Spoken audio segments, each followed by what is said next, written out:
Wrestling mats are essential for both safety and hygiene. To maintain a clean, safe environment, it's important to follow a proper cleaning routine. In this guide, we will walk you through each step of cleaning your black wrestling mats using the right tools and techniques. In step 1, remove any objects around the mat for enough space to clean. In step 2, use a broom to sweep away dirt and dust from the mat. In step 3, mix mild detergent with warm water to create a gentle cleaning solution.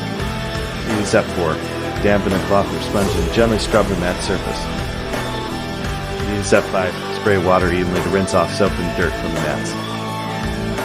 In step 6, blot excess water with a clean towel or let them air dry. In step 7, check the mat for any remaining dirt or water to ensure it's clean. Regular cleaning of your wrestling mats ensures a long-lasting, safe, and hygienic training surface. By following these simple steps, your mats will remain in top condition for every practice session.